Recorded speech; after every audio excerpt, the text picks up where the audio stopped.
Thank you, everybody. I enjoyed my drive here.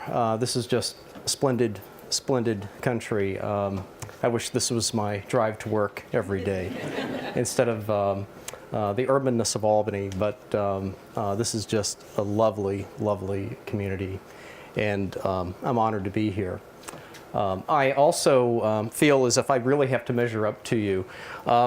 You've paid more for this presentation than you would to go see the Avengers. Okay, I'm mindful of that, so I will do my very best to make sure that I can maybe meet that expectation. I don't know whether I'll get an Oscar for that, but we'll see what happens.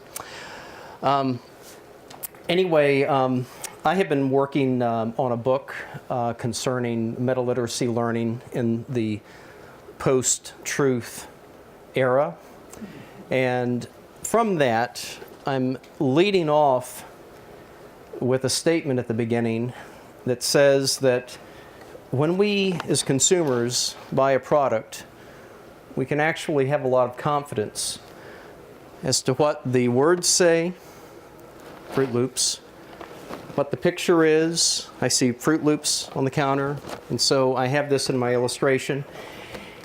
And it's so much the same with all of our experiences. If we go shopping, if we, let's say, buy gasoline, and you're filling up the tank, and you've got to select the right octane, depending on what vehicle you drive. It all has to correspond. And so what I'm talking about are text-image relationships.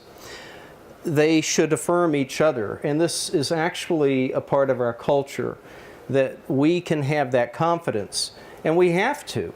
When we're dealing with medicines, when we're dealing with other specifications, when we're thinking about even the tires you buy for your car, if you're looking for a temperature grade or such, all of these notations, text, object, image, all, and I call these modes. These are all different modes, whether it's textual, whether it's visual, whether it's sound. So much of what we do depends on this. Our safety depends on this. But we can't be so sure of this anymore in news media. Even though we can have this type of confidence when we shop, we no longer can trust, and some of you know what I'm referring to. But there is an insidious practice which has grown over the past couple of decades, which I, and pardon the academic term, called intersemiotic contextual misrepresentation. Now that's a lot, right? Okay, so what this is an incongruence, a mismatch between the meaning of the picture and the meaning of the text. And this is actually depicting and portraying a lot of the media experience that you have today. And so back to this cereal, if I open up the box, remember I just purchased it. I did purchase it locally so that you had the economic benefit from a New Yorker. And so I'm going to open this up, Fruit Loops, and indeed, it's true. It's there. Was anyone less confident that it would be anything different? Was it going to be Cheerios? No, it wasn't going to be Cheerios. Everybody was confident about that. But you're going to see after my presentation, you're not going to trust anything in the media anymore. So for the time being, I'm going to set the Fruit Loops over here, and we'll come back to it later. And we'll begin the presentation. And we were confident.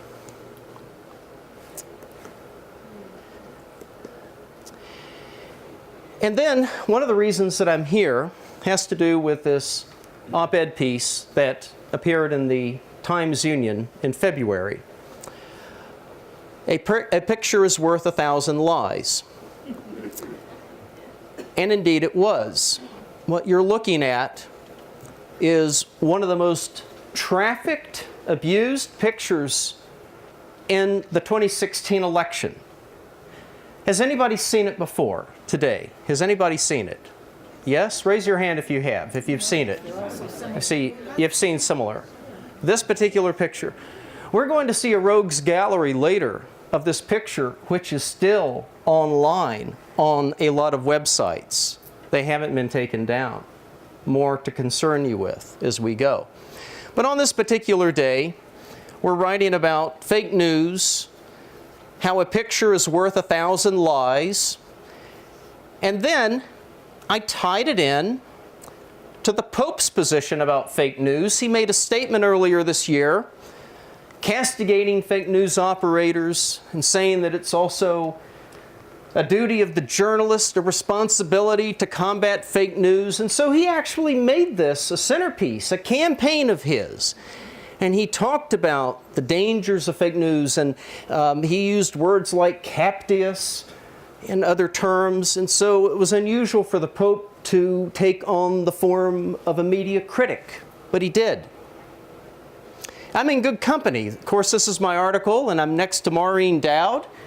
And here the Pope's writing, spoke about the Garden of Eden, and that you'll see will be my lead. And then she's also talking about another snake, which was the reference by our president. So this would have been the snake edition of the Times Union. And so with that, we'll proceed.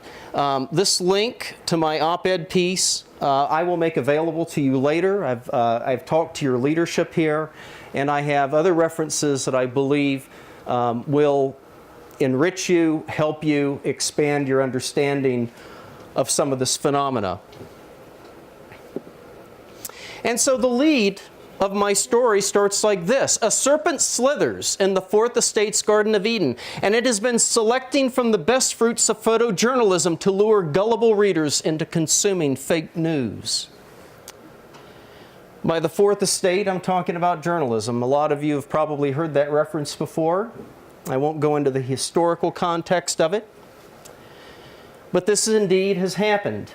And I began noticing it in 2006. And over a 10-year period, I began research, I began collecting what has become case studies, and it continues to be a centerpiece of my research.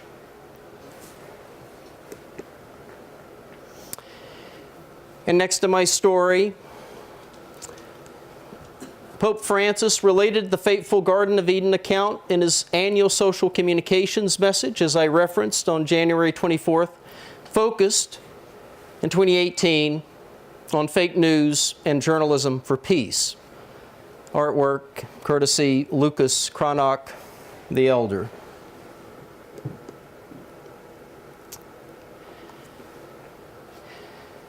But one reason that I selected this particular New York Times story, or that I selected the New York Times to do a basis of my op-ed piece, was Jason Horowitz, one of the reporters, wrote about the pontiff's attempt at media criticism and actually criticized him. And I'm not Catholic, but I like all allies we can get in combating fake news.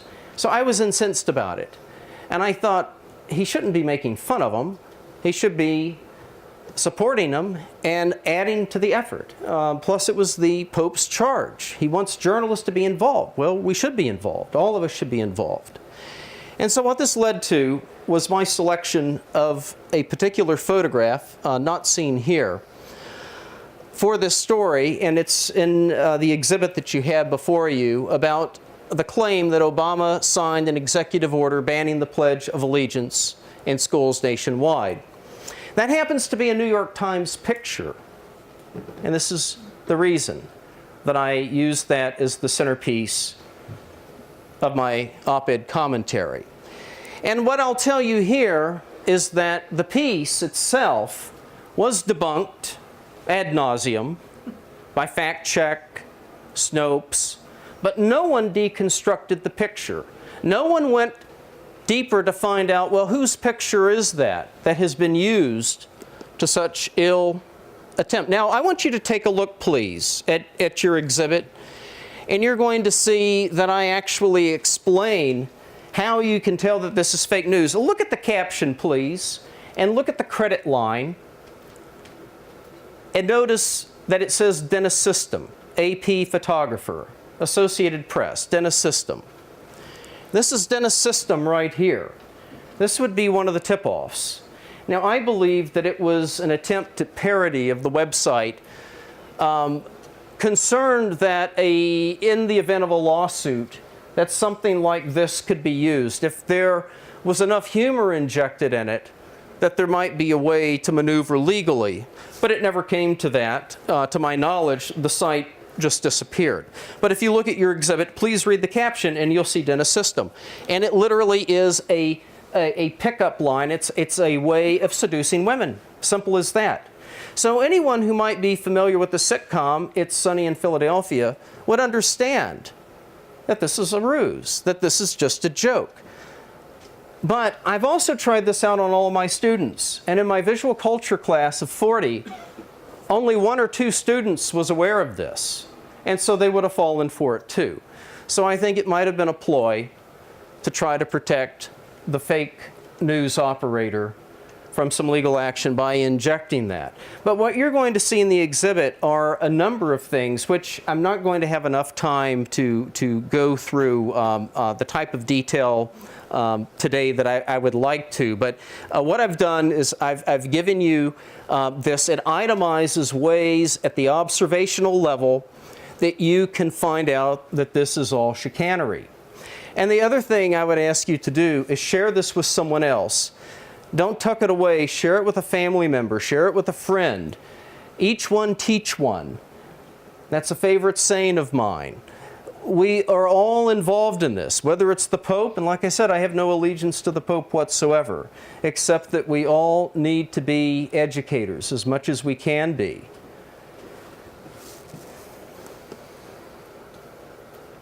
And so it brings us to this. The human being, version 1.0, is physiologically challenged, incapable of rational thinking on a continual basis. Social and political propagandists understand this, notably Edward Bernays, who claimed people were stupid. I don't know if any of you know much about Bernays, but he was probably more influential in the 20th century for a number of campaigns, also notably for women's smoking, torches of freedom. But he pops up throughout the 20th century as an operative who greatly influenced how the U.S. public thought about politics, the consumption of goods, and the claim that they were stupid. That's from his daughter. His daughter said that he would constantly walk around and say they were stupid. Well, Bernays was also the nephew of Sigmund Freud. So you've got the family connection there. But the point is this. He's right. I'm not going to call the public stupid. I'm going to say that we have to understand that the human being has a lot of issues and a lot of problems. And the other thing I will tell you about, you've probably heard about these attempts at media literacy programs. You know, you'll have a state legislator in one state saying, oh yes, we're going to put this together in our schools. None of this is going to be much good. Most of it is going to be no more than entertainment, a bunch of case studies, unless we understand how the processes work. And we will touch on that today. Because the Pope was actually right. In the Garden of Eden account, the Pope was using the example of that fruit as being the lure. What is that fruit? It's actually a visual. And we're going to see in my presentation how the visual is the element. It's catalytic in causing you and forcing you to do almost anything. We're all susceptible to that visual component. And so the Pope is on point. Now, he might be for religious purposes. I'm saying he's on point for physiological purposes. Because the same man, Mr. Edward Bernays, who claimed people were stupid, in a 1952 book, he writes that the symbol is the currency of propaganda. What is the symbol? It is a visual. It's always a visual. It's the most powerful element.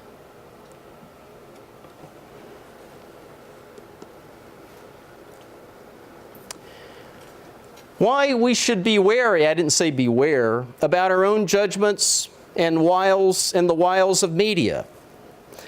We have a lot to worry about. The one that I'm going to discuss more is the truthiness effect. This one is a big problem, and we will see how. But we have false memory syndrome.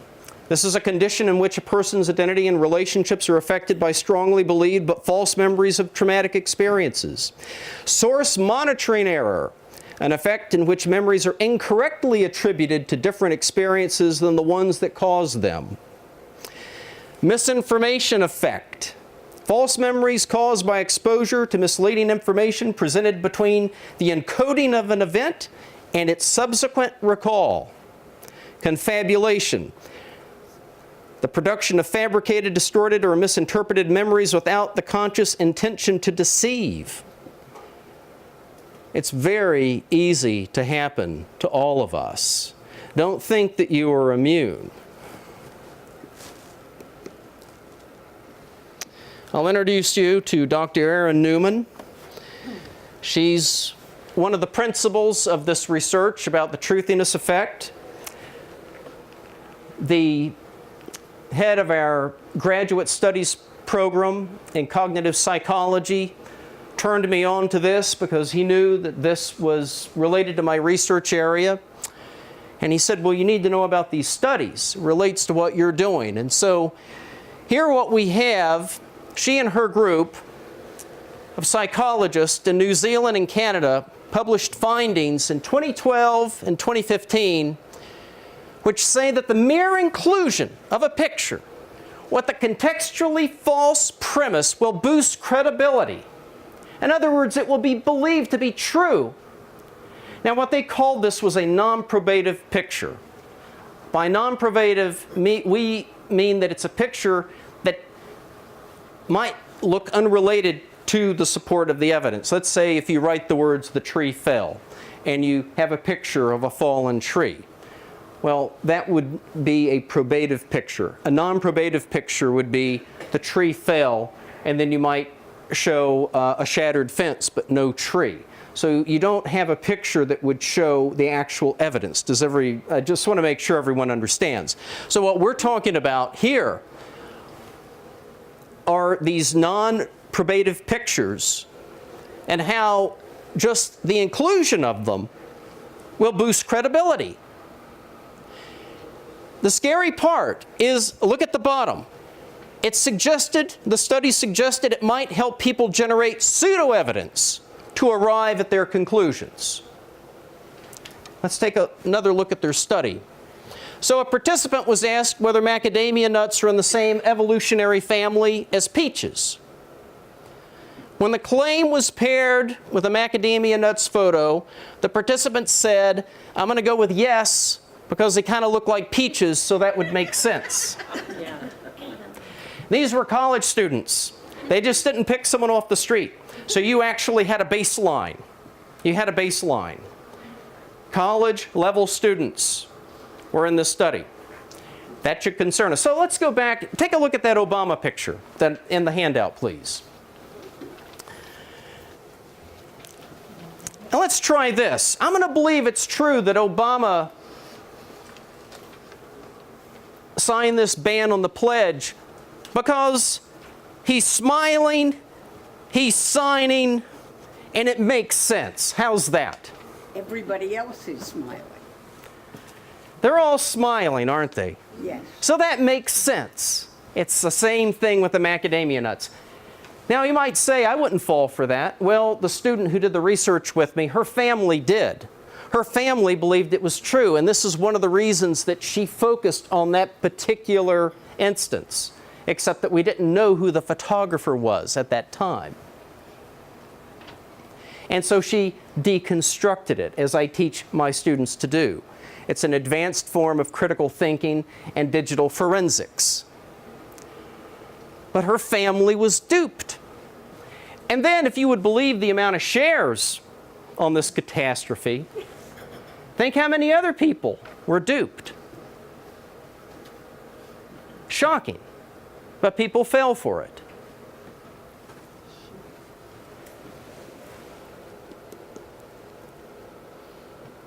And here's why. The image is a juggernaut and the perceptual process. It dominates all other senses. Seeing comes before words, said John Berger in his book in the early 70s, Ways of Seeing. It's still true. We're still the same human beings. 85% of the brain dedicated to the processing and making sense of visual stimulation that flows at an astonishing rate. The eye and brain evolved together as a working unit. This is out of The Age of the Image by Stephen Apkon. And of course, he's tapping into cognitive psychology research. Matter of fact, Dr. Healy, who I referenced earlier, believes that it may be higher than this. He said you could say likely 85%. Another professor in our program thinks that it might be about 90%. And so we hedge on that a little bit, depending on the study. But this is an enormous amount. This is what your brain's doing. Is it doing it with text? No. It's doing it with the image. We're back to the Pope. Back to the Pope in the Garden of Eden, aren't we? It's the lure of the visual. Propagandists have known this. Social propagandists have known this. Public relations agencies, officials, they know this. Anyone in public relations here? Anybody? No? No? Nobody? Any journalist here? Is any journalist, former journalist? Former journalist? Okay, we'll get to you later. I'd like to hear more about that. Okay, so let's go on. 150 milliseconds. This is a time frame where the brain begins to categorize and make sense of the image. Some studies claim less. MIT released a report that says that it might be below 10 milliseconds. That's unbelievably fast. So this is what's happening to your sensory process at once. Martin Lindstrom, author of Biology, very clever book there.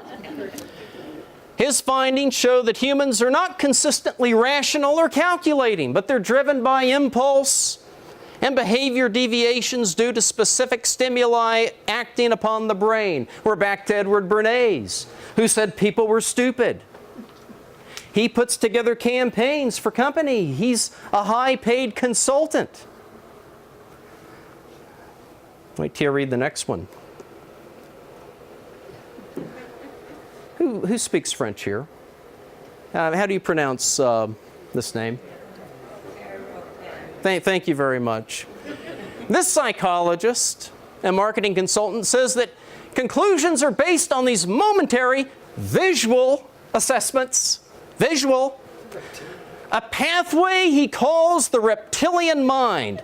I love this quote. My theory is very simple, he says. The reptilian always wins. I don't care what you're going to tell me intellectually. So much for rational thinking. I don't care. Give me the reptilian. Why? Because the reptilian always wins. The reptilian began winning long before this book was published in 1957 by Vance Packard. The Hidden Persuaders. And in this year, this author detailed all the ways that advertising agencies, public relations, what would be known as public relations firms, were working on this irrational aspect of the public mind. It's great reading. You'll see it and say, my God, why didn't we do something about it? We did. And we did. She said it. In 1937, before this book was written, we had a group formed called the Institute for Propaganda Analysis. There's a group of educators, some journalists thrown in, some other social theorists, because there was a concern at that point of the 20th century that the public was malleable and easily controlled. And there was not any critical thinking. And so the mission was there of theirs to teach people how to think, not what to think. Because that's what the advertiser wants you to do. Everyone else wants to affect what you think. They're not interested in you being media literate, transliterate, meta-literate. No, if you stay off in this other irrational category, you could be manipulated, dialed up, tuned up by the politicians, by the advertisers, by everybody else. Notice I said it was 1937. There's a problem with that. What came just a couple of years later? Okay, World War II. So here's a critical thinking group. And how do you win wars? You win wars with propaganda and blood. I don't know whether blood and propaganda or propaganda and blood. I don't know what order. But anyway, the group disbanded and it never came back. And so we go the rest of the 20th century, boom, we're into the 21st, and then everybody's shocked at the 2016 election saying, hey, how'd that happen? What are people thinking? What are they doing? And then all of a sudden everybody's concerned about media literacy. Surprise. The human being, we're still stuck in version 1.0. We haven't moved the football. We haven't even gone 10 yards. And now we're talking about trying to, get more academic programs going. At a symposium that we had, sponsored by the Writers Institute of New York, last fall, Bill Keller from the New York Times, a former executive editor, was a panelist who said that you have to begin teaching a child in the 4th grade these types of principles of critical thinking. And so the question came up, well, does that mean that we've lost a generation? Let's say we put something in place right now with 4th graders. Let's say if you could put it across the spectrum, across the country, state by state, which, by the way, doesn't exist. But if you could, does that still mean that we've lost a generation? That we are still going to have people who will be affected or who will be deemed stupid by the now deceased Edward Bernays? And so there are a lot of implications here, a lot of concerns here. We're still stuck with human being version 1.0. Why? Because the reptilian always wins.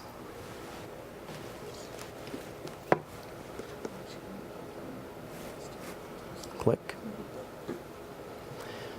And, to this poor soul here, this was a Getty image.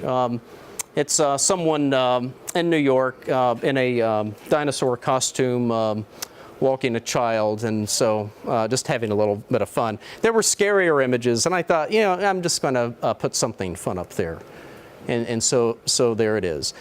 Okay, so one of the points of my story is this conclusion. Thus, the potency of the photograph to reveal truth or to lie is in the hands of the journalism maker or the faker. So here's the insidious component that can kick in. Now, this is how the photograph should have been rendered. Thereafter, this is what appeared in the New York Times online. Matter of fact, it never appeared in print except for a cropped detail. I went through microfilm to see what had happened. The photographer, Stephen Crowley, I have been in touch with him. Stephen Crowley didn't even know that his picture had been trafficked this way. He wasn't even aware of it. And I asked him, I said, did the Times editors know? And he said no. He said nobody did. Are you going to let them know? He said, yes, I'm going to let them know. I'm going to follow up. Probably sometime this summer, I'll call an editor and I'll say, were you all aware that this was so trafficked? And you're going to see examples in just a few minutes. Some of them you're going to laugh at. Some of them will probably make you angry. But this is the way it actually appeared and correctly appeared online for the first time. And there it is. Obama signs a bill banning insider trading by federal lawmakers. That's called the Stock Act. There it is. And so everybody's smiling, and of course it would be politically popular to do it, but if you believe in macadamia nuts and peaches, we can see that it can be something else. So let's take a look at how the picture is online and used right now. In the op-ed piece that I have referenced, I also put together a gallery with links to every one of these sites. So anyone who wants to visit can actually check up from time to time and see if it's still online. One or two went down, and it might have been because of my publishing. But here's one, America's Bulletin. Let me see if I can read the fine print. The First Amendment Forum for a Free Thinking People. That's it. Obama signs executive order banning the Pledge of Allegiance in schools nationwide. And so what we have is the same text as the one that's in your exhibit, and it's been parroted, it's been picked up, and this is a different website. So they're all stealing from each other, basically. Here's another one, Collective Evolution. Now we have media remains silent as Obama signs anti-propaganda bill that harms press freedom. Now, this was, I think it was 2017, yes, January. The only thing that harms press freedom is contextual misuse of this picture. How ironic. Here again, the picture is misappropriated. It's trafficked by the site. This is a real person. I might get in contact with her and put her on the spot, ask for a comment. It'll probably be a no comment. Surprise, surprise. But I think I might try that this summer anyway, among my other projects.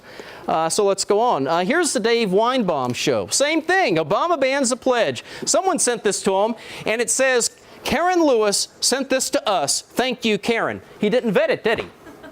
They just put it up on the site. And then, remember the truthiness effect? Think of all the people who visit this site.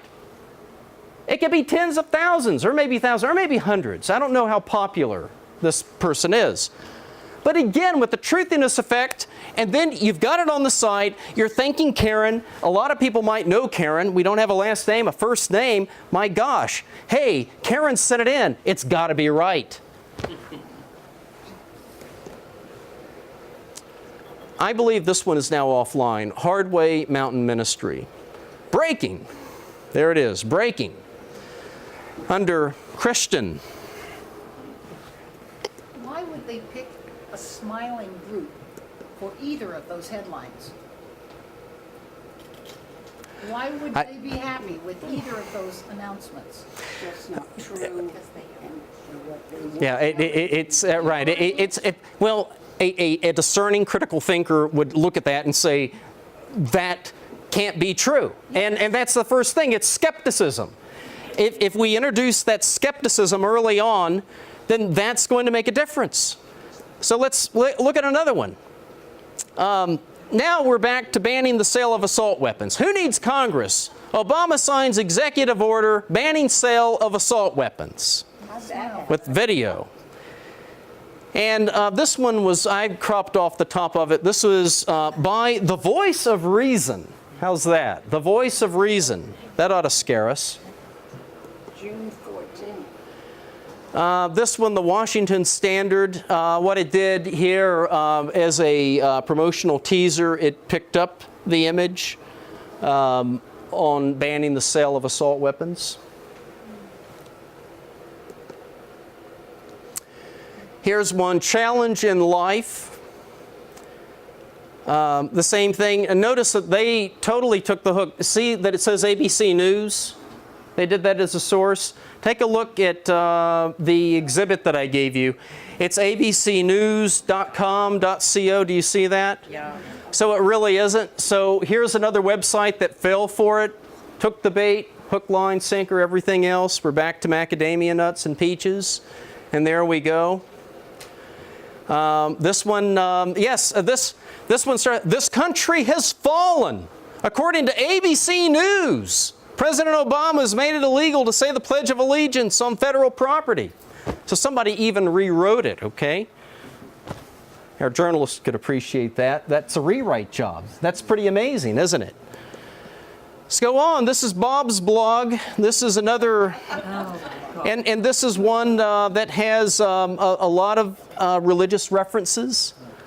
And I tell you, I got to tell you, it hurts me to see people of faith fall for this stuff. It hurts me to see that. I love people of faith. I love all people. It's my mission of the public trust. But to see this again and again, to see Christians fall for it without having any form of discernment, it really cuts to you. Yes? It's interesting, the date is 4 months before the article that started it. Right, well, this is, right, this is picked up, right, this is picked up, this is swiped, I'm not sure how. Keep in mind that this picture has been trafficked. It was first published in 2012. So we don't know when its misuse, its trafficking, its abuse began. We don't know, except that I'm showing you what's online at the time of my writing. It's all there. And I'll show you some of the tools that I use to find these. But another reason that this really, it hurts me was that I was part of the newsroom team that won a Pulitzer Prize at the Charlotte Observer for our coverage of Jim and Tammy Baker of PTL. Praise the Lord. Do you remember Jessica Hahn? Remember the hush money and all that? I see a lot of people nodding their heads. I was attacked by my own family. I was attacked by religious elements who was saying, you know, you're just part of the persecution of Christians and ministers, and this man's done so much great good. And I just basically had to keep my mouth shut because I knew a lot more. But we couldn't publish it. We had some issues with corporate, which was at the time Knight Ridder. And so finally everything exploded. It was all out. Like I said, we won the greatest honor for doing that story, but took no pleasure in seeing so many people hurt. You never take pleasure as a journalist seeing people hurt. For the ones who are the wrongdoers, that are the convicted, yes. Jim Baker, absolutely. He went to jail for this. But and then I heard nothing from my family, and I didn't spike the football and rub it in. I just let it go. I just let it go. There's no point. Because I knew that there was a lot wrong. And I actually felt badly for my own family, saying, they believed this. They believed him. They sent him money. That really hurts. And so when I see this, and I see people falling for it so easily, I'm concerned about them. I wish there was a way I could get a course, a class, a presentation together for them saying, listen, this isn't right. Again, we go back to Bernays, the public is stupid. Not my words, not my words. There's another one, Glock Talk. Oh, yes. Have a Chevy sponsor. Yeah. Yeah.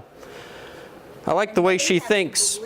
As you look up here and you say, who are the advertisers? Who's hooking up with this site? What are they about? Who's plugged in? What are they supporting? They're paying. They sure are. I'd love to know how much money was made off this picture. If there was a way to do the calculation, I'd love to know. I would hope the New York Times would like to know. Oh, I love this one. This site is called, you're going to love this, Fusion Laced Illusions. Perfect. Absolutely. I could not agree more. I couldn't agree more. And of course, we have another rewrite. Someone takes, they take that original article, they rewrite it, and there it is. Fusion Laced Illusions. Yes. Aren't pictures like the stories in the New York Times subject to the copyright law? Yes. So aren't these people who use it illegally or incorrectly Yes. subject to litigation? Yes. Yes, they are. Were they litigated? No. No, I'm gonna get to this in the presentation. I've got some very hard questions to ask. I've got a lot of points to make very carefully because I'm also on video here. But I am. But yes, we're going to get to that, and I think I'd like for you to express some concerns like this. I would. And I'll help lead the way there. Here we go, the People's Cube. Look at this one. Shove that up your Constitution, suckers. We got this one, we've got a thought balloon. Isn't that just lovely?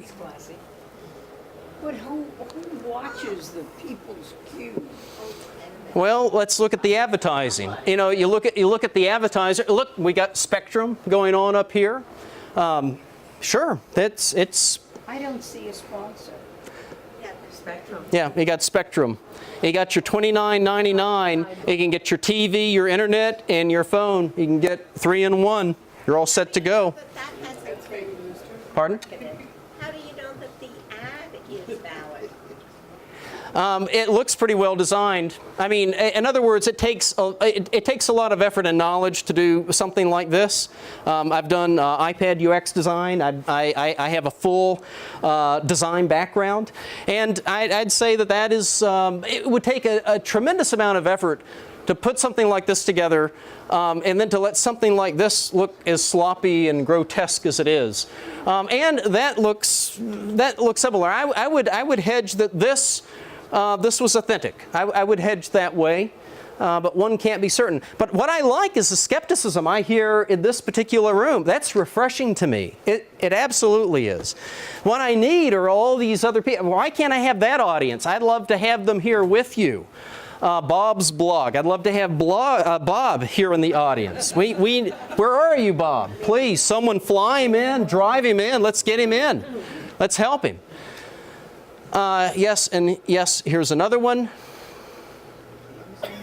These are all online right now. And I mean, some of this is just, I mean, look at this. Right. Referring to the President of the United States, the piece of garbage in the White House is at it again. Can't people see Obama is a devil and hates this country? I mean, you talk about the disparagement. And again, by ABC News. Can you source this at all? It's all on my blog. Yeah, it's every one of these sites. Every one of these are on my op-ed commentary piece online at the Times Union. Online right now. You can go to any one of these sites, click on it, and look at it. I provided the links. It's all there. It's all there. If you want to make yourself sick, you can look all you want. I mean, it's all there. Yes, here's another one. Before it's news. We have the same thing. Again, these are all different sites. And now we're going to get to the Associated Press, which didn't figure out that that wasn't their picture, that it was a New York Times picture. This is embarrassing. And our journalism colleague will probably not believe this. So February 13th, 2017, Carolyn Thompson writes a story about the concerns and the needs for literacy training, news literacy training in the classroom, new civics courses, how to spot fake news. And so the Associated Press, when they prepare stories like this, they're generally doing it for member clients. They don't have their own news platform. What they do is they sell this information to the Times Union, to the Syracuse newspapers, to your local Vermont papers. In other words, these are all subscription-based systems. And so they will do enterprise pieces like this and know that a lot of their members, the client members, will pick them up and publish them. That's the point of the Associated Press. And so here's one, New York-based, written by Carolyn Thompson, and the editors will also work with the reporter and prepare photographs supporting visual material, typically photographs, sometimes informational graphics that accompany these stories. But I want you to look at the next image. Here it is. This is the Associated Press. The producers took this image and they framed it. This is an Associated Press cut line, a caption. We call them cut lines. Most of the public will think of these terms as captions.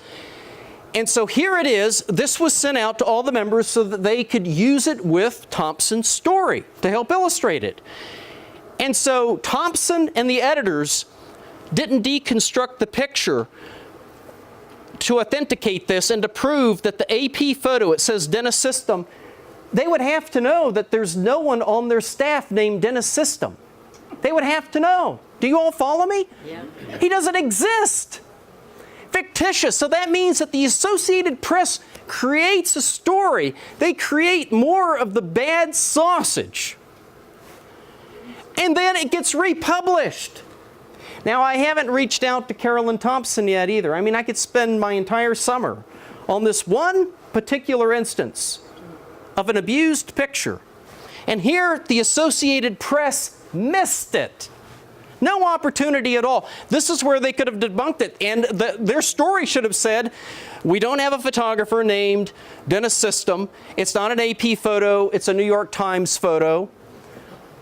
To my knowledge, I'm the only one with my student who publicized that it was Stephen Crowley of the New York Times photo. There are no references before me. And I'll tell you a little bit more about my blog later called The Picture Prosecutor. I've had a lot of requests. I have a photographer based in Germany who's had a picture that's been misappropriated by some websites in Russia and used in a contextually improper way. And he reached out to me, and I actually have Russian members of my family, and I may do some publishing on the particular beat that I have, and see if I can put them in the crosshairs. But again, the big problem here is that the Associated Press missed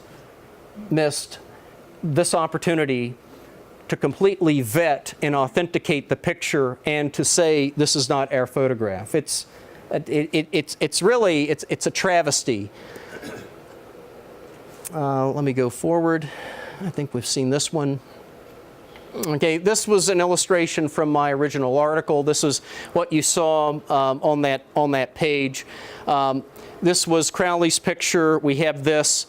I was able to use this because we have a subscription to the New York Times photos. So you see, I wouldn't have an issue of using the New York Times photo because we subscribe to the New York Times news service. So we have access to this picture.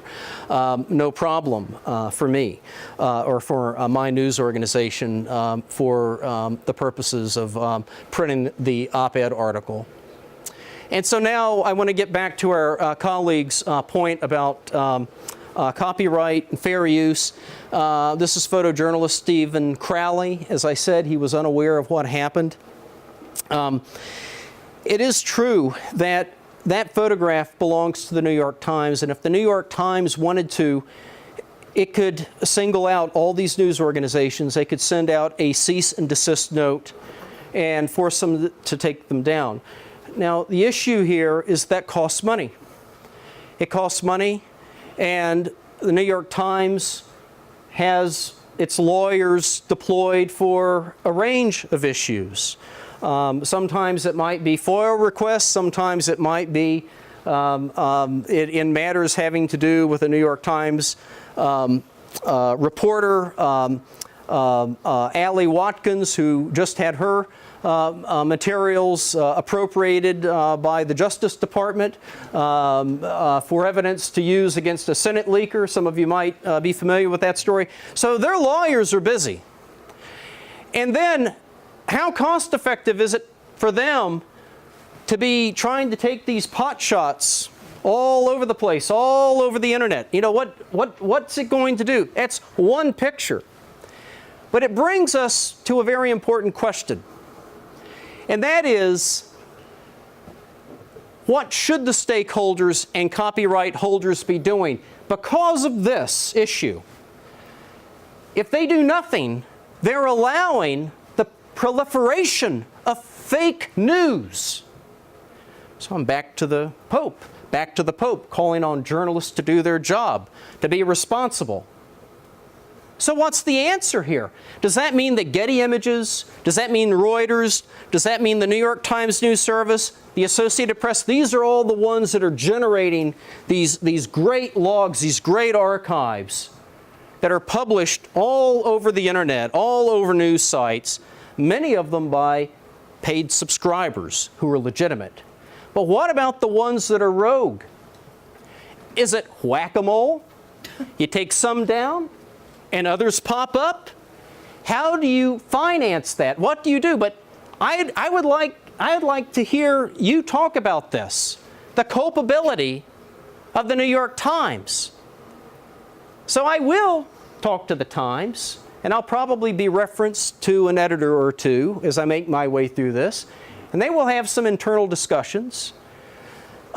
they must know about my op-ed piece because I put it on the New York Times wire. I put it on the wire. That meant that it was distributed to all of the clients of the New York Times in February.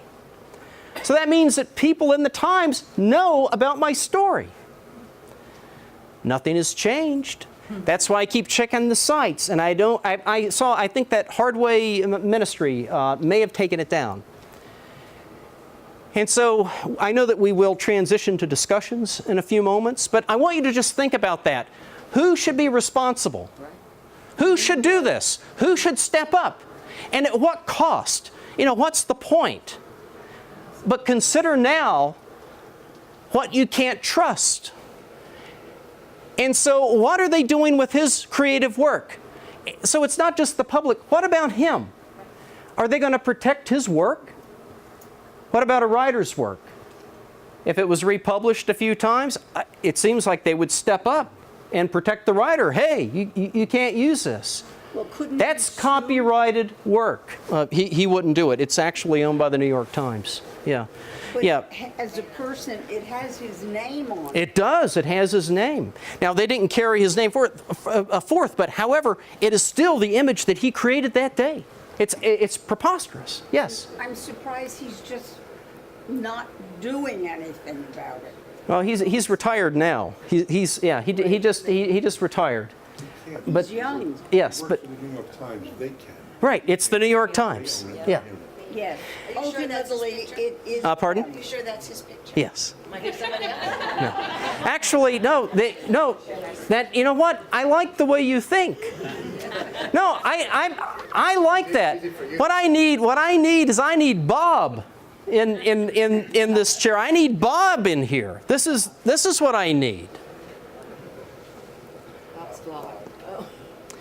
Okay, so here's my site. What I'm going to do is make these links available.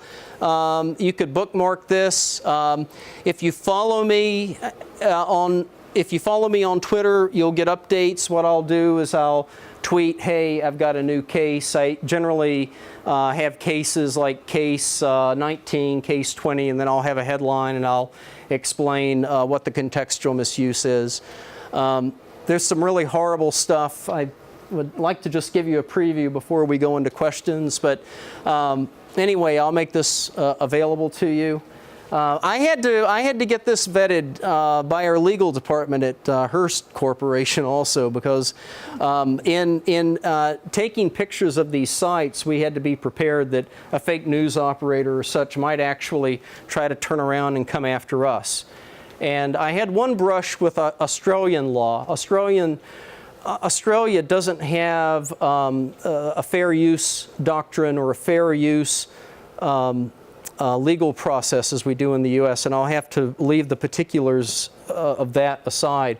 But depending on what country the misuse occurs, you could invite a lawsuit or find yourself having or served papers to go appear in another country. So anyway, I had to be careful in the way that we set up my site, and to date we have not had any challenges, which I'm proud to say. When you say we, who's it? Hearst.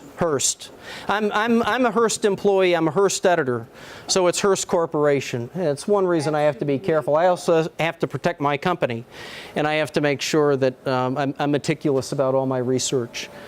Now, I didn't have these in 2006. I did some of my research the old-fashioned way, just putting in a search term and then hoping I could find the picture that was contextually misused. For reverse image searching, if you're curious about a photograph, or let's say you introduce the skepticism and you say, I don't think that could possibly be right, because there could be a number of tip-offs, you can use these sites. And again, I'm going to make sure that we share this with you. 10i is terrific. Images, Google, and then Bing. They work differently at different times. Sometimes two of them won't lead any place and then one will. And so they're not perfect. They're still in process, but they're helpful nonetheless. Fact-checking sources, like I said, these are all good, but as far as the deconstruction of a picture and the authentication of a picture, none of them seem to have that component. If they wanted to hook up with me some way, I might work with them, because that is my particular focus on the text-image relationship.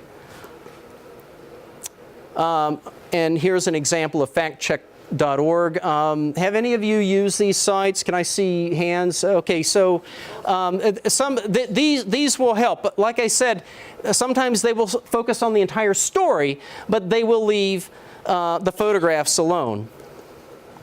Let's see. Also, the book that we're publishing this fall about the post-truth world and the era that we're in is going to be akin to the series of meta-literacy books. It'd be good if you had one in a local library. If any librarians here, anybody, this would be good for you to have. I'm not saying that everybody should run out and buy it. I'm not here at the podium to say buy this. I don't have a product to sell. What I want everyone to do is to think critically and then reflect on the essence of you being a human being and what we are susceptible to.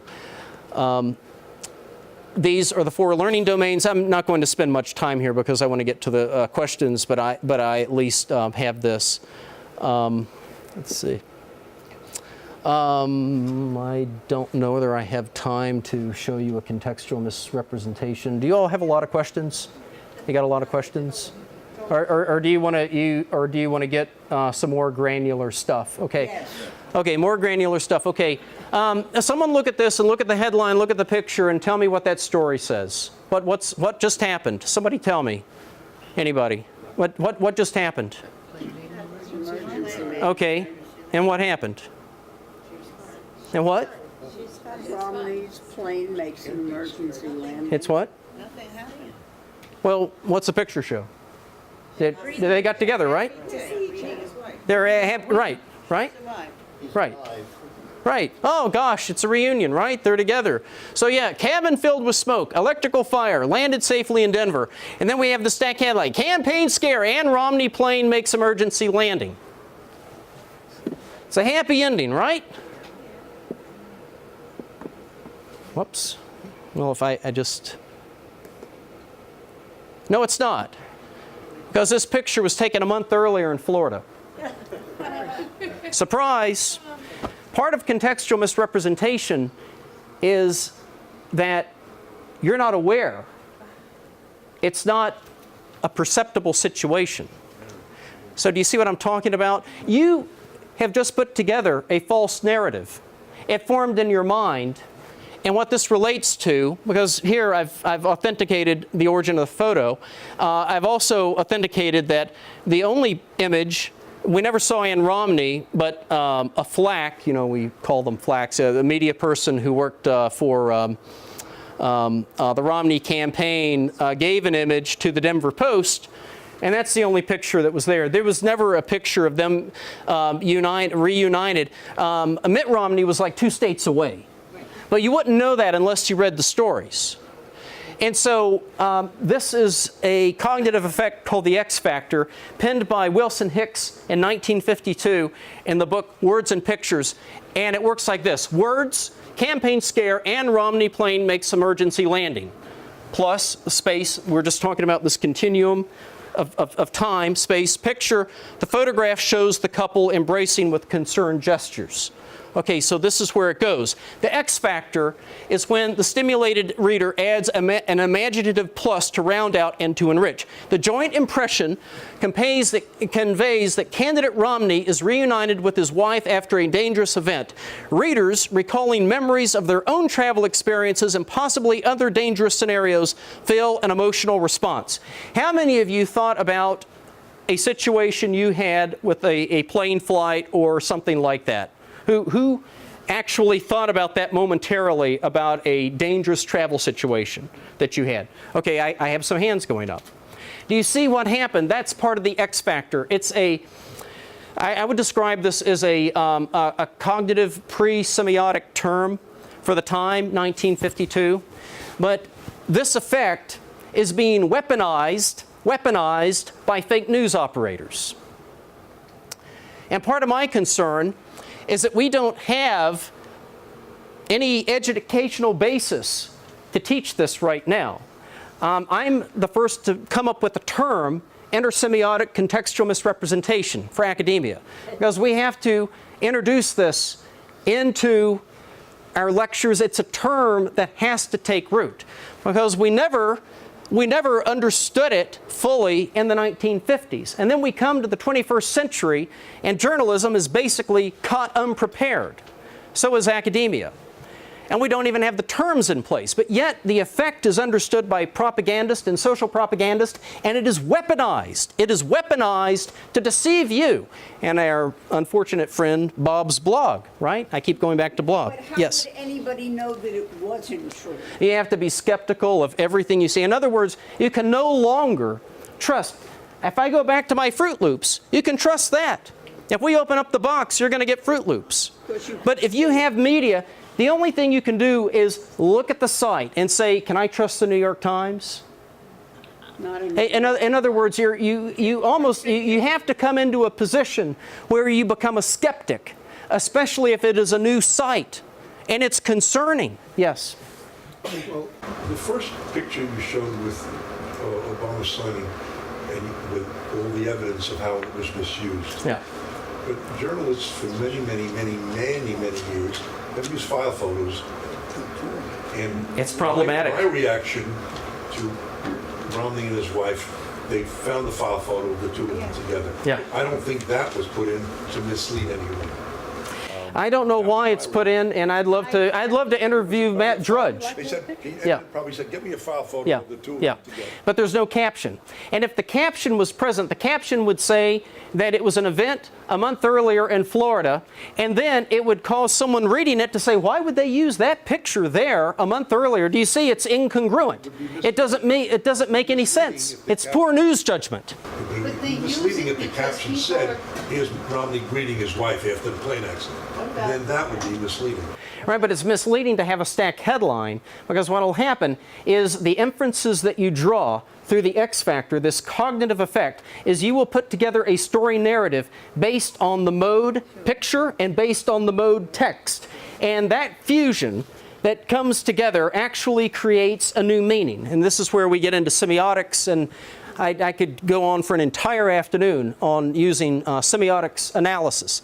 But this is where we are in the 21st century. Yes. Your definition of this whole phenomenon, fake news is easier to understand than your term.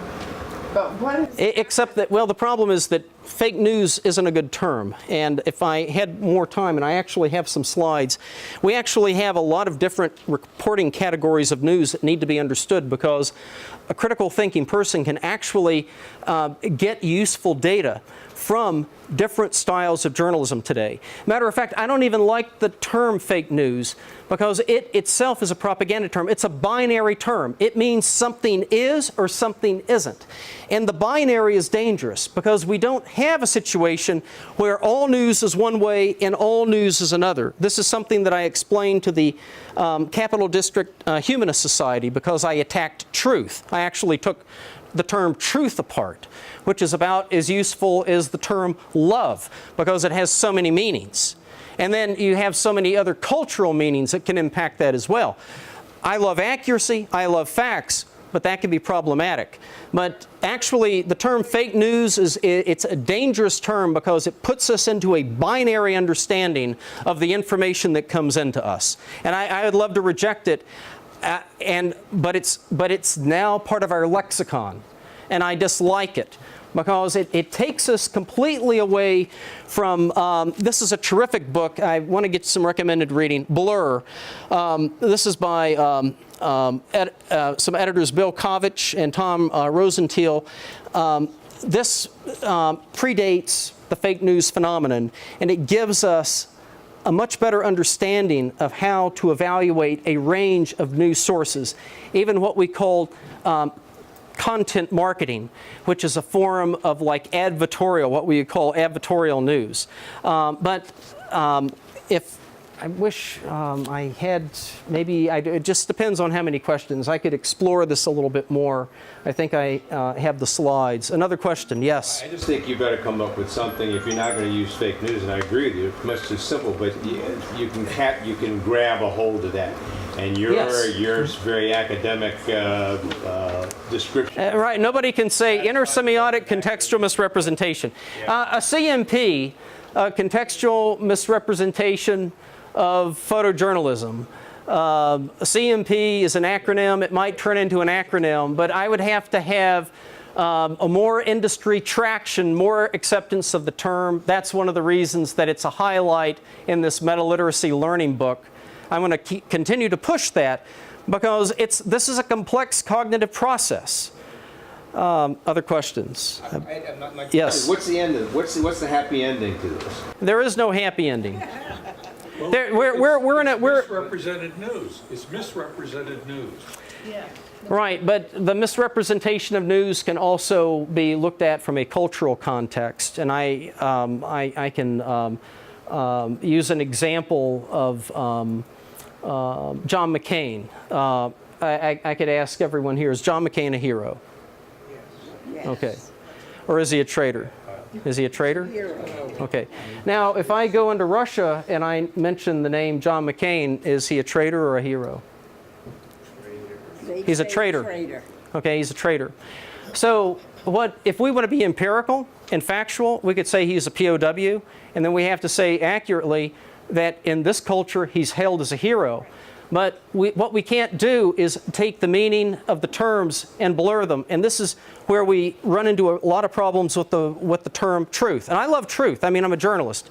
But whenever we have those cultural perspectives, yes, we know this about being a traitor because given Russian history, thousands of years of being invaded again and again, it's the person who surrendered or such might be the reason that more died. And so being literally a dead ender was hailed.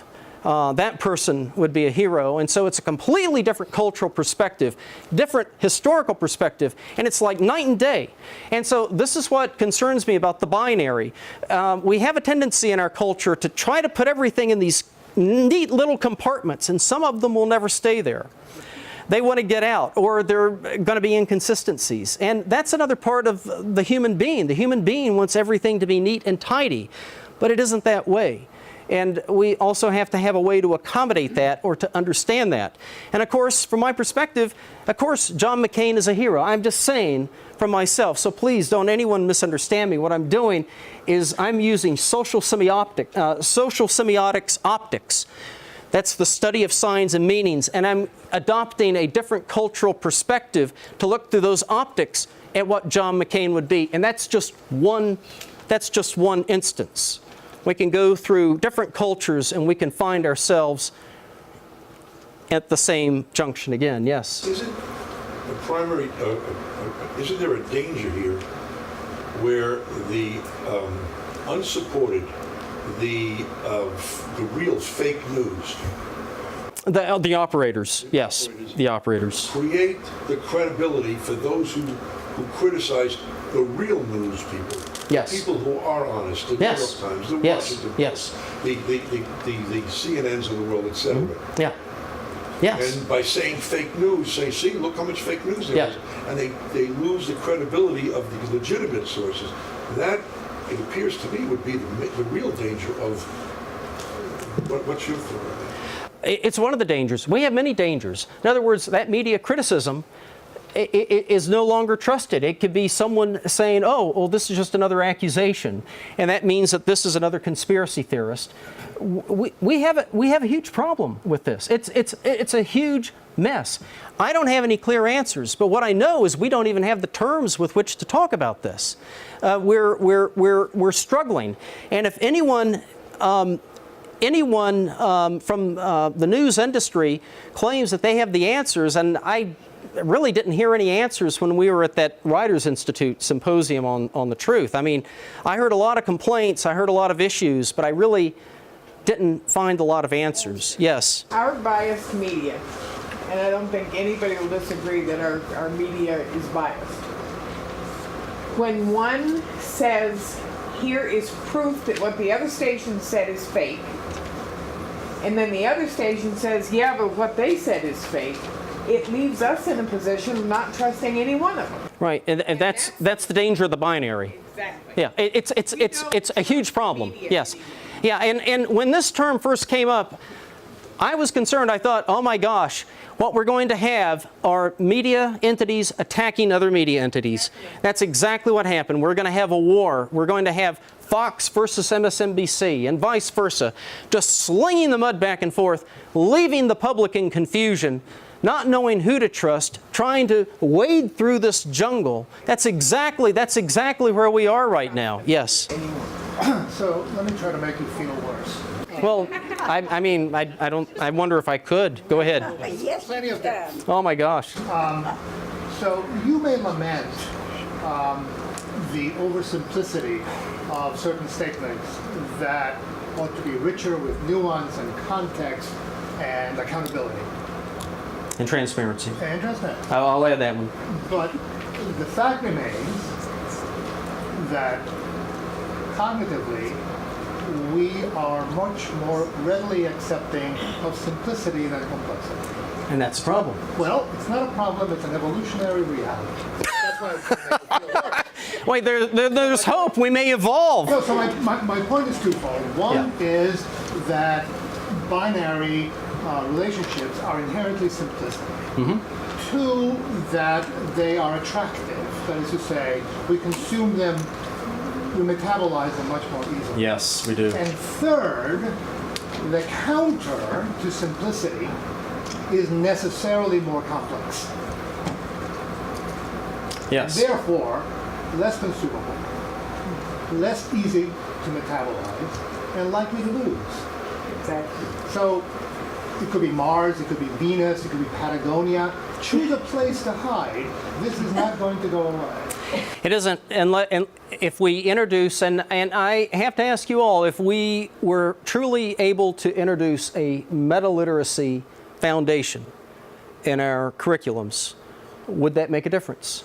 You know, again, countering the human being, all the nature of wanting the binary, wanting the simplicity, and to go further. I leave that, and maybe there is no clear answer, but I just leave this. If we did this, if we did what Bill Keller said, if we were able to do this, back to the Institute of Propaganda Analysis, if we could do this, would it make a difference? We are informed by only 3 sources, right? Third party, we read, we observe. Yes. Experiential sources. Yes. I know what I'm talking about, I was there. Right. And the information that comes to us from most immediate environment, usually family. Bill Keller can have all the fora that he wants, right? But the experiential and the family environment, your family, who lamented your anti-Christian behaviors, those will continue to counter. We know that from undergraduate experiences of our students who say, that's not what I was taught, that's not what my parents And we will said." hear this. And we Yes. Yeah, absolutely. We're always Again. countering. Yes. So, I don't know. Take I'm with you. You feel like a colleague. let's go Yeah, no, drinking. yeah, right. I mean, no. I mean, you feel like a colleague I could talk to for hours about this, and to explore and say, what can we do? Yeah, someone else. Yes, go ahead. I'm sorry. I know her pretty well, and I'm going to change it. So No, I like what he said, and I love the skepticism that we have. I love this. That's great. Yes. can I continue to believe Snopes? Would that be okay? The same question. Snopes. I rely on it. You know what I would say? No, what I would say is case by case basis. That's impossible. Well, you know what? I'm looking at it. Well, Here's a case. okay. I don't know. The guy said case by case. Okay. Well, here's one of the aspects of journalism. Going back to this, is that journalists will consider truth to be provisional. In other words, subject to change.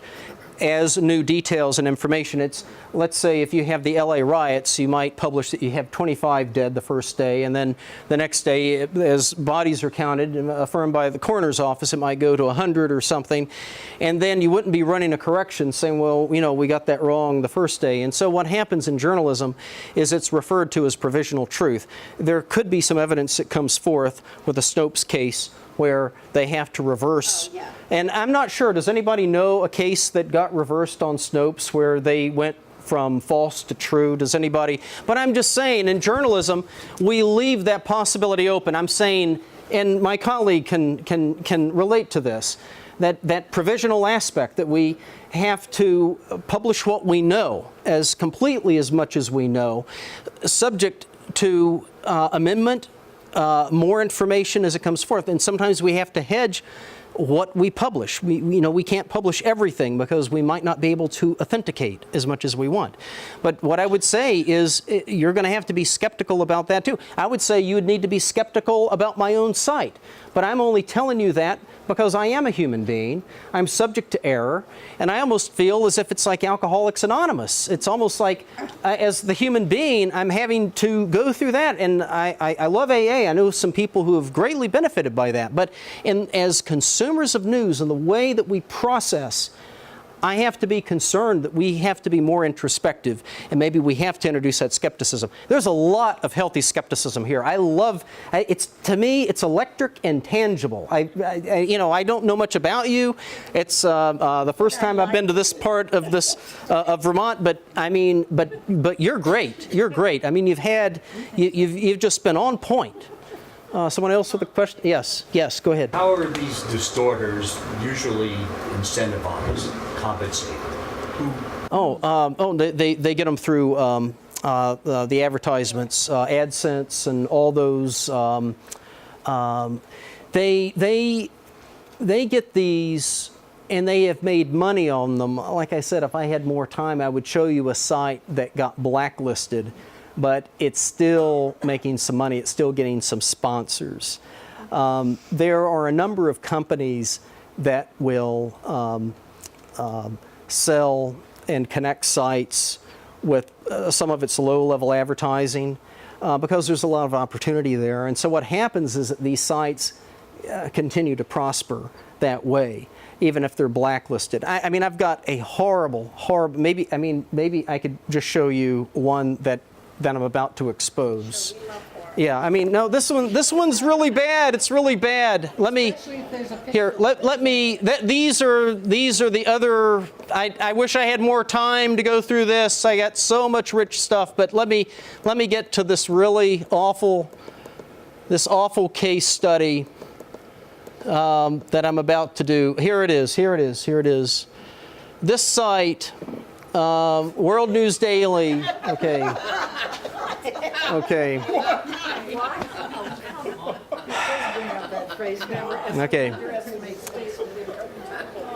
Now, the problem here is this man had a flesh-eating bacteria, almost lost his life, and he did an online posting showing his journey. And the pictures are horrific. I've got all the original pictures. I haven't reached out to him yet. He probably doesn't know this has been done to him. But he had documented all his fight against the flesh-eating bacteria. He probably only had like a 6 to 8 hour window to live or die. They saved him. This was part of his story, and then it got misappropriated for this. Okay? It's going to get worse. I mean, or as worse. See this woman? Does anybody recognize her? This is supposedly his doctor. Does anybody know who she is? Okay, look at the next frame. This is Dr. Mona Hanna-Attisha, who was the one who exposed the lead poisoning in Flint, Michigan. So again, she's had an identity reassignment. She's been turned into the doctor of this person who had sex with the electric fence. And she doesn't know, and I'm going to be reaching out to her this summer to interview her. And I mean, that site needs to go. It needs to be taken down. She'll probably call a lawyer, I'm sure, to see what she might, I mean, this is clearly defamation. But anyway, this is some of the horrific stuff that's out there. And my students, I teach my students how to do this. They actually do assignments and case studies. They do the research. And I'm teaching them these forensics principles that I use. Yes? You seem to be studying the use of the photos. How about the use of the stories themselves? With or without the photos, they have a major impact. Well, they do, but I've concentrated on the photos because it's my area of specialty, and for everything that I said about cognitive processing, back to the Garden of Eden, back to the deception through the photo is where we are extremely thin academically with any research. And so Snopes and Fact Check, they are actually aiming at the let's say, the story misuse. What's true, what's false. There needs to be more of me on this side of the equation with the visual. But in the election, in the campaign, you had candidates giving labels to people. Yes, which is also Purely verbal. yes. And those, a lot of those stuck. Yes. And I think they had a major effect. You're absolutely right. Yeah, it's name calling. It's one of the propaganda techniques, and it actually works. Yeah, and it works because, as your colleague, your neighbor said, you know, people will go to that simplicity. And when you call someone, what, low energy Jeb or crooked Hillary, what were the other names? What was the Cruz? The Lying Ted, and what about Marco Rubio? What was he? Little Marco, right. I mean, but you're right about that. I mean, if I could clone myself and do those, I would too. I mean, I care about it all. I think we're running out of time. Yes, sir. Is there any historical context for this stuff, though? Does Yes. this not exist? Yes. Yes, I'm glad you asked. The first case I found of it was 1493 in the Nuremberg Chronicle. I found it where there were these woodcuts of cities, let's say of Berlin, which would also illustrate Milan. Do you see? And so occasionally the illustration was picked up and duplicated. And so the Nuremberg Chronicle was this compendium. It was like a history of the world, and it was illustrated. It was like one of the first like history books of sorts. And of course it used a religious context, but that's the earliest that I can find it. And in print, I have many historical examples along the way. I found it in magazines. I've also found it in books. And so it did proliferate, but I don't believe with the degree that we experience online. And I haven't been in a position to be able to quantify one or the other. That's come up in some conversations, and I'm glad you brought that up. Because believe me, I wouldn't have been able to talk about the Nuremberg Chronicle. I didn't think I'd get to mention that today. But that's the earliest case that I find of it, where it's a contextual misrepresentation of an image, not a photograph. So that would be a CMI if I was going to turn that into an acronym. But yes, it has existed. I think what we benefited from is when we had copy editors. When we had copy editors, as I've written before, would put a stop to that nonsense. If a copy editor said, that picture doesn't relate to that story, you can't write that caption that way, copy editors were your best line of defense for stopping the foolishness in the recent publication era, you know, when magazine and newsprint design was at a zenith in the 20th century. The copy editor was king. The copy editor stopped all this nonsense. Obviously, they didn't. Well, this is online. We're in a, and we have different workflow. We have a different publishing landscape. Also, some of this is exacerbated, but I'm literally running out of time, by the 1996 Telecommunication Act, which blurred two particular legal definitions of publisher and distributor. And what it has done is it's given legal protection to online aggregators. That's a completely different topic. Like if you invited me back, I could do a complete talk on Section 230 and show how that allowed Facebook to rise. Because a few years ago, Facebook would have been taken to court because someone would be defaming someone else, and Facebook would have to have been the intermediary. It would have been acting as a publisher. And that's one of the reasons why and I don't want to oversimplify this, but one of the reasons that Facebook doesn't have a newsroom, doesn't have a newsroom and it aggregates, is then it would be in a publisher category instead of a distributor category. I don't know whether I've got any lawyers. Do I have any lawyers More here? responsible with it. Pardon? It would be more responsible then. It would be to publish and to distribute and to disseminate at the publisher liability level is the most responsible way to publish. But online aggregators don't need to. They don't need to. In other words, an online aggregator can let false, defamatory, it opened up, in my mind, okay, I guess I'm on the record, Section 230 of the Telecommunications Act opened up the gates of hell. How's that? Okay. Okay. Thank you. Thank you. Okay, now wait. I got to say one more thing. Somebody, how do you spell Fruit Loops? How do you spell what? Fruit Loops. Spell it. What is it? Okay, who thought it was F-R-U-I-T? Raise your hand if you thought it did. Okay, you did. That you can't type Okay, all right. Here's the point. That is actually part of false memory. And the reason that I had the Fruit Loops as an example was to make that point. Again, it's the physiology. I thought the same thing. I thought it was F-R-U-I-T. Oh, no. And it is O-O. And so again, if we have that misunderstanding, it's because the graphics and the packaging can lead us to think it's something else. Again, I'm underscoring the weakness of the physiology of the human being, and I am one of them. Did you get your money's worth? I hope. Okay, good. All right. Thank you, everybody. You guys were great.